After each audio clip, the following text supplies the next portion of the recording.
Hi everyone and welcome to EV Rally Talks. My name is Angela Pisano and I'm the editor of Green Fleet magazine, and we're the main supporting media platform for the EV Rally, which kicks off on the 3rd of July.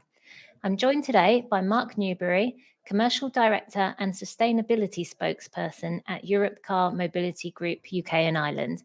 Hello Mark and welcome to EV Rally Talks. Hi Angela, thank you for having me here today. Great to be here.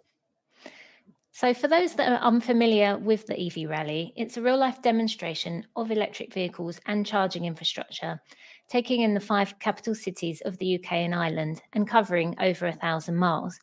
Drivers will take in some amazing sights as they visit charge points, charging hubs and clean energy projects en route. So could you tell us why Europcar is sponsoring and entering a team into the EV Rally? Yeah, thank you. So apart from it sounding like tremendous fun, which I'm sure it will be, there's some really kind of solid business and sustainability reasons behind our decision this year to sponsor and enter 4 vehicles into the event. So firstly, Europcar's aim, I guess our purpose as a business is to be a leader in providing both dedicated and sustainable mobility solutions. Dedicated in terms of bespoke mobility solutions designed for customer needs, whether the businesses or leisure customers, but also sustainability in terms of a kinder impact on the environment, but also sustainable from a business perspective. And those are 2 challenges that businesses are facing into at the moment. How do they make their business more sustainable from an environmental perspective, but also how do they ensure that through these tough times, it's a financially sustainable business too. And when we reflect on kind of recent government statistics, we know that the transport sector, I think in the UK in 2020, contributed around 24% of our total emissions.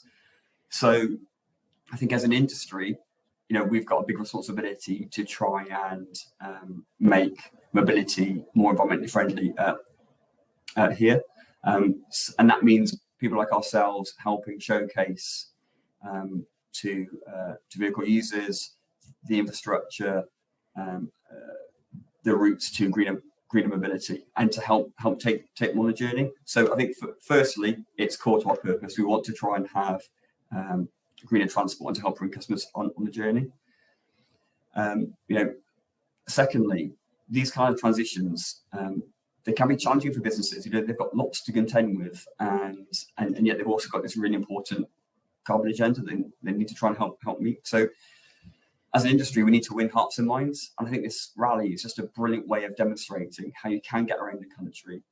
You can cover miles. You can cope with charging. You can cope with, the general mobility issues that are reaching newspapers, charging, range, all that stuff.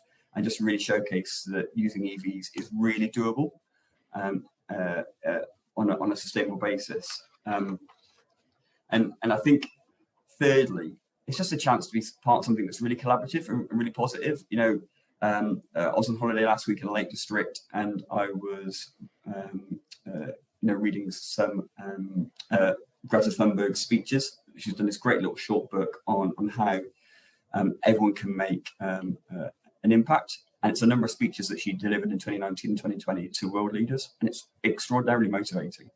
And I think there's a chance for us to collaborate with like-minded folk on this trip to help change the needle and to help make this industry that we all work in, we've all got responsibility for, to try and help it more environmentally friendly. Mm-hmm. Yeah, it definitely is a very collaborative industry. The rally last year did definitely show people working together. Yeah. To for the same objective. So in terms of the vehicles you'll be driving, do you know what they are? Yes. So we're delighted to be working with the VW Group, and we're going to be showcasing actually a broad range of their brands, but also different vehicle sizes to try and show that whatever folks' needs are in terms of their vehicles, there is an EV for them. So we've got a Cooper Born, which, as you'll know, is a brand new EV only brand. So that represents our smaller vehicle. We've got a Skoda Enyaq, which is a cool SUV from Skoda. So we're looking forward to using that. We've got an Audi Q8 e-tron, which is the one that most of our team want to drive. It's cool, it's sleek, sporty, and it really showcases a premier EV brand. And then just to show that vans can do it too, we've got an ID Buzz Cargo, which is my personal favourite. So, for us, it was important to show that there is an EV there for everyone, both in their personal and their business use. And whilst not all of those vehicles are available on our fleet at the moment, it gives us a chance to understand those vehicles as we talk to the vehicle manufacturers about bringing them onto our fleet. But it also, in a snapshot, is an example of what our business does. We have a range of vehicles that we provide to a range of customers to help meet their needs. Really looking forward to putting those 4 vehicles through their paces. And given that the rally will cover over 1,000 miles, visiting the 5 capitals of the UK, as well as rural areas and a ferry crossing, do you think there will be any particular challenges or opportunities en route? Well, what could possibly go wrong? Just a typical day in the office. So actually, we really love the geography that is being covered in this year's trip. So as a business, we serve the whole of the UK and Ireland. So we love the fact that its geography in many ways is replicating our customer footprint. We've got stations all around the country, service stations, and in Ireland too. And so the concept of going around those capitals is great for us.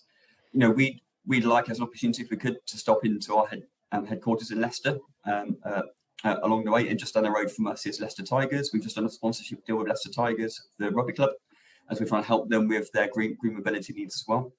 So in terms of challenges, I think there will be the typical travelling around the UK challenges. I think there'll be the traffic, the weather, the not getting lost, having enough snacks, whose playlist is going to make it onto the radio, all that stuff. Undoubtedly, they'll provide the fun as well. When you reflect on it, those challenges will end up being some of the high points. And the opportunities, as just mentioned, I think,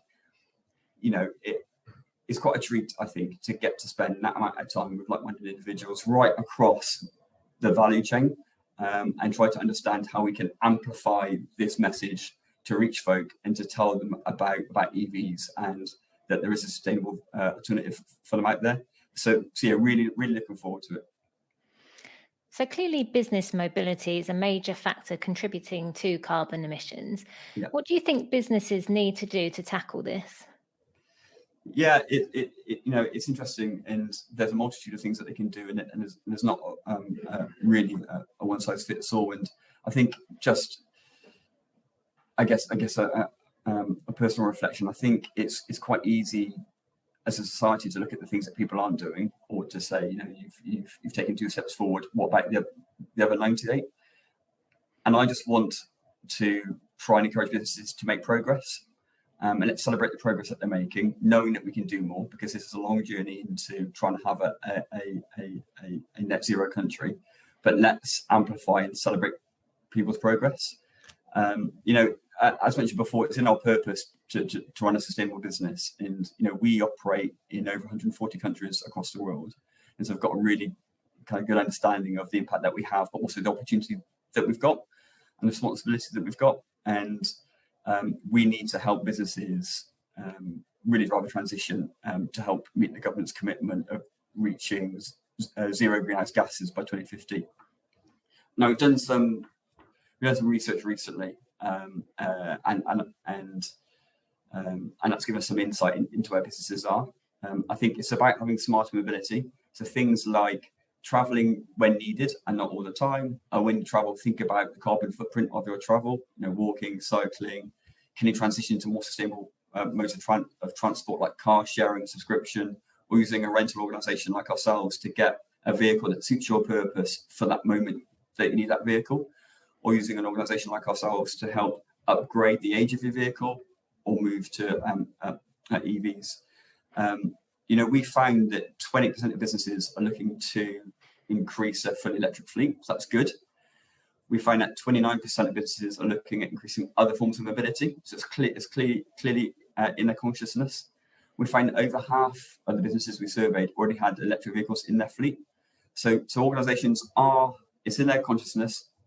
They are doing it.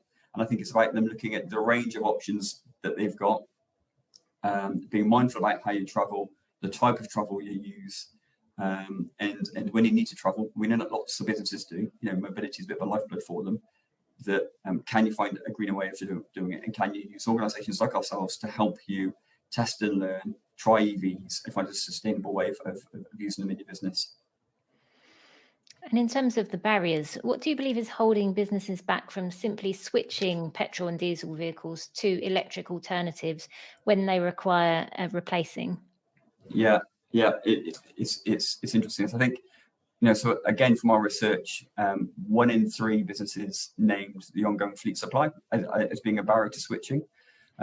Now we know, and hopefully it continues, that supply is starting to come. We've got emerging OEMs like BYD and so on, who are starting to bring their vehicles here. We've got the European OEMs like the EVs I've just talked about, who are also bringing more supply to the market. So I'm hopeful that that's going to start to change. 1 in 3 also admitted having a bit of a lack of understanding about the running costs. It is a change, and so I think there's more that we can do as an industry to help them understand the total cost of ownership of an EV versus the traditional fleet that they've had. And within that, they also cite not really being aware of the maintenance costs. And I think that's an opportunity, because I think EVs broadly have around 1,000 less moving parts than an ICE engine.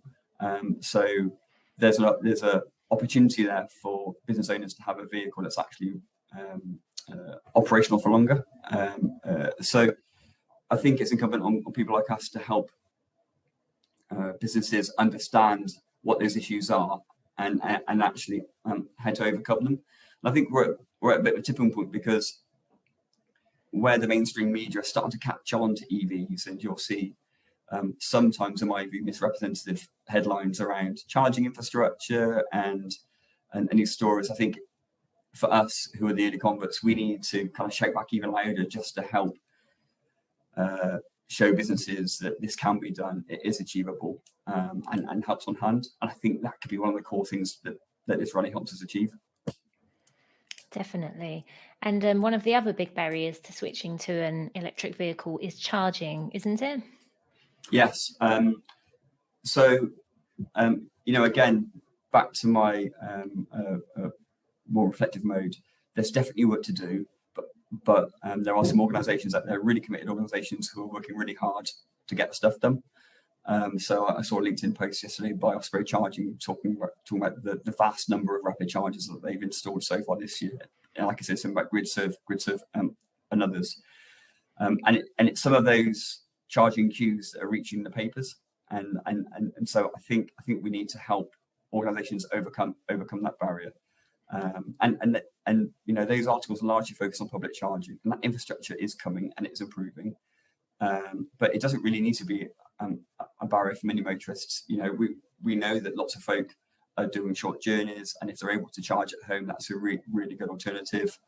Again, in our surveys, we find that many businesses are considering putting charging in their workplace. So if you can charge at home, you can charge at work. It reduces the reliance on public travel. I've now had an EV for a couple of years, and I can count on one hand probably the amount of times I've had to charge on the road. And so it's just helping organisations understand the way around that barrier. There are barriers there. Change always has barriers. So it's just face up the barrier and understand how you can work around it. And I guess the EV rally really will test that public charging infrastructure. Yeah, it is a great way of testing it, and undoubtedly we'll learn some stuff, and we'll find some. We might find the edges of the capability. I guess on this journey, but I suspect we'll learn lots more about it. We're ready to take the public on that journey with us. Are there any other ways to reduce the reliance on petrol and diesel vehicles that businesses could consider? Yeah, I think there are. So obviously moving to EVs is obviously the leading solution. I've talked a bit about some of the barriers and how it can help. Car sharing is a tool that we're seeing organisations use. It almost moves your organisation to a needs only basis around vehicle use, and actually nearly half of the folk that we surveyed already had some form of corporate car sharing. within their business, and they're finding a way of operating a pooled fleet. So that does help reduce their emissions. Over a third of the organisations that we surveyed said that they're considering car sharing as well in the future as part of their solution. And so really, what we're finding is that they are being more mindful around the types of vehicles they use, when they use them, and trying to go onto a needs must basis. Every ice mile removed from the road has a positive impact on carbon footprint. And so what immediate steps can businesses take to help with the transition? So there's that light thing that I talked to you about. And this, in fact, is one of our environmental tools. As micro as having lights on sensors are, and having a print-free office and all that stuff, these are like small measures that businesses can take to help reduce their overall energy consumption and so on.